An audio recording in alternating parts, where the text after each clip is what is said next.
Over 1,000,000 years ago, when Genesis Lotus became a venerable, he wandered the world disguised as a mortal.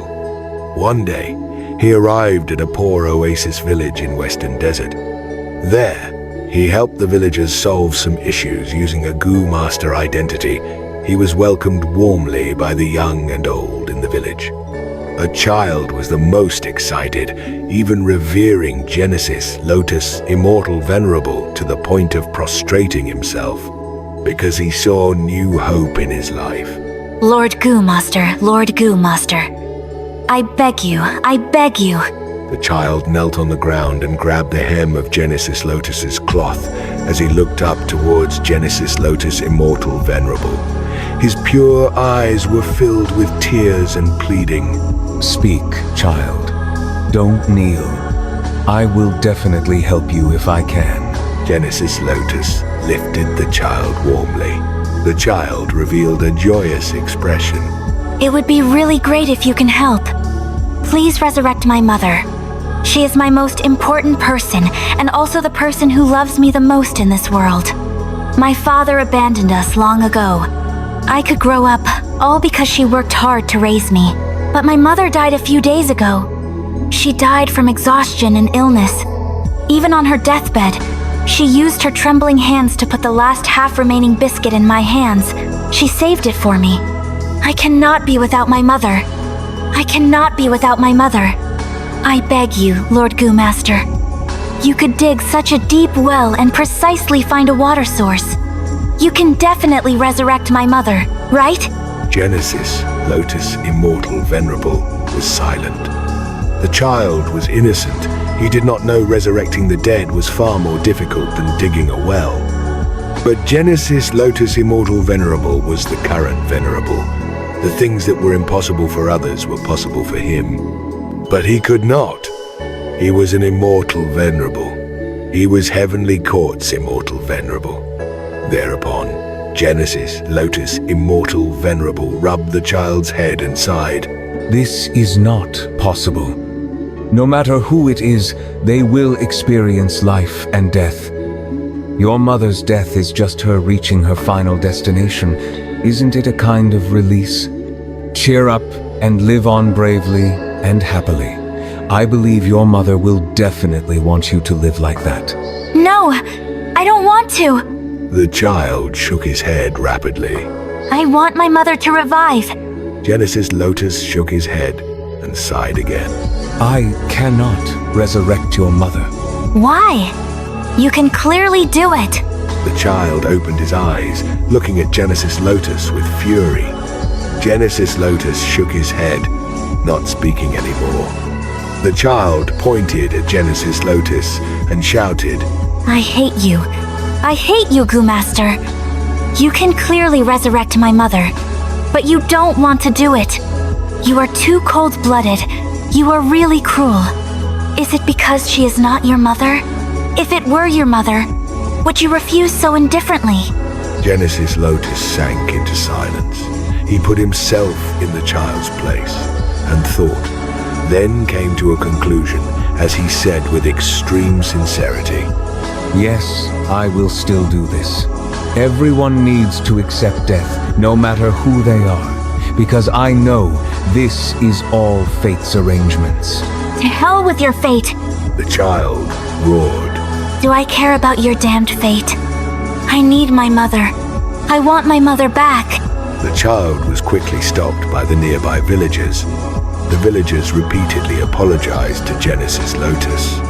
Genesis Lotus waved his head, expressing he did not mind it. He looked at the villagers stopping the madly struggling child when he suddenly went into a daze and his body shuddered.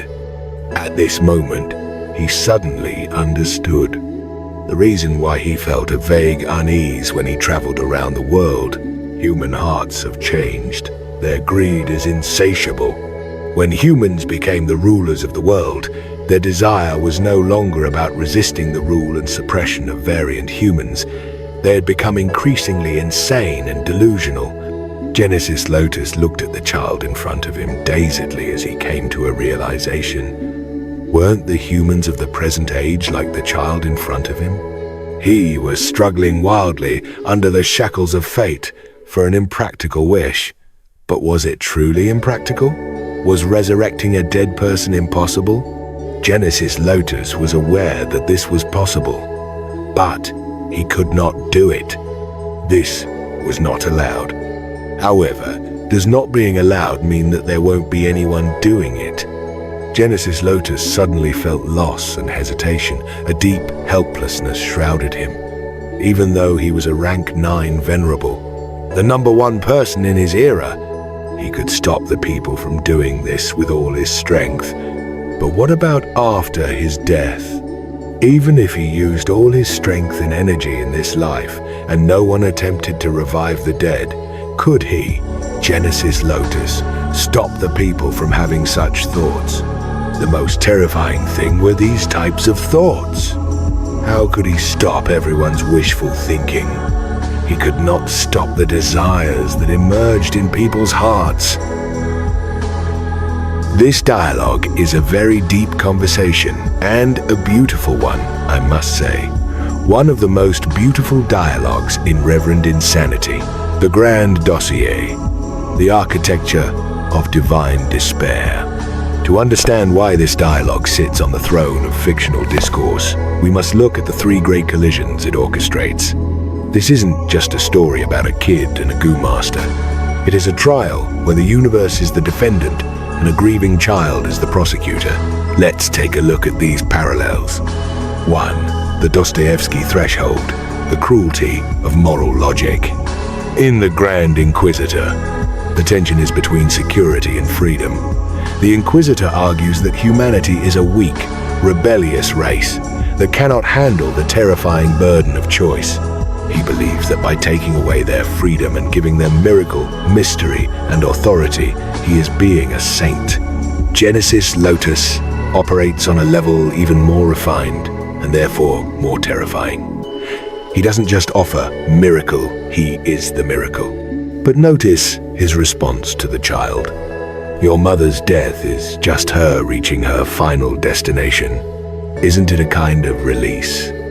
This is the ultimate venerable gaslighting. He is attempting to use high-level philosophy to erase a child's biological and emotional reality. The parallel. Just as the Inquisitor justifies his tyranny through love for the masses, Genesis Lotus justifies the rigidity of fate as a mercy. The deep cut. The child's reaction, the fury, the prostrating himself only to end in cursing the god, is the exact trajectory of the death of God in Western philosophy. It is the moment man realizes that the order provided by the divine is actually a form of cold-blooded indifference. Genesis Lotus isn't a father, he's a clockmaker who refuses to fix a broken gear because the design says the gear should break. 2. The Matrix and the Architect, the anomaly of grief. You see, Omniarch, the architect of the Matrix, built a perfect world based on mathematical equilibrium. It failed. Why? Because it lacked the grotesque nature of human irrationality. When Genesis Lotus shudders, he is experiencing the first system crash, the insight. He realizes that fate, Heavenly Court's ideology, is a closed system. It depends on everyone accepting their slot. The error. The child's grief is a non-linear variable. It doesn't care about the deep well or the water source. It wants the one thing the system says is impossible. The horror. Genesis. Lotus looks at the child and sees a future where millions of anomalies exist. He realizes that human path isn't about people living together in peace. It's about the collective, greed for the impossible. He realizes that if one person decides to hell with fate, the entire rank 9 structure is just a house of cards waiting for a strong enough wind. 3. The Berserk parallel, the refinement of malice. In Berserk, the idea of evil was born because humans wanted a reason for why they suffer. They wanted a fate so they wouldn't feel that their pain was meaningless. But in this dialogue, we see the reverse evolution. Humanity has had fate for millions of years under the goo world system. They've had the reason for their pain, it's fate. And the child's roar proves that humanity has outgrown the explanation. Asterisk. The nitty-gritty. The child says, "Do I care about your damned fate?" This is the birth of the demonic path in its purest form. It isn't about killing or stealing. It is about the sovereignty of the ego over the laws of reality. The god's helplessness. Genesis Lotus, the #1 person in the world, realizes he is a janitor of a dying era. He can fix the village's well, but he cannot fix the village's heart. He sees that the variant human era was easy. You just had to be strong. But the human era is a nightmare. You have to be a psychologist for a species that has decided it wants to be God. The final synthesis. The entropy of the soul. Why is this deeper than other dialogues in Reverend Insanity and other fictional pieces? Because Genesis Lotus agrees with the child when he says, "Yes, I would still do this to my own mother." He is admitting that he has become a slave to his own rank. He is the soul of the Omniarch who has forgotten how to be a person. The child is more alive than the venerable. The child's insanity is actually the core of human vitality. Genesis Lotus's realization is this: fate is a dam. Human desire is the water. The water is rising. The dam is made of stone, but the water is alive. He feels loss and hesitation because he knows that one day a human will come who doesn't just hate the Goo Master, but who has the power to tear the sky down to get what they want. He is looking at the spiritual ancestor of Fang Yuan, and he realizes that the heavenly court's dream is a beautiful, gilded corpse. Ah, Reverend Insanity is so well written. Let no one deceive you. There is no web novel as good as this.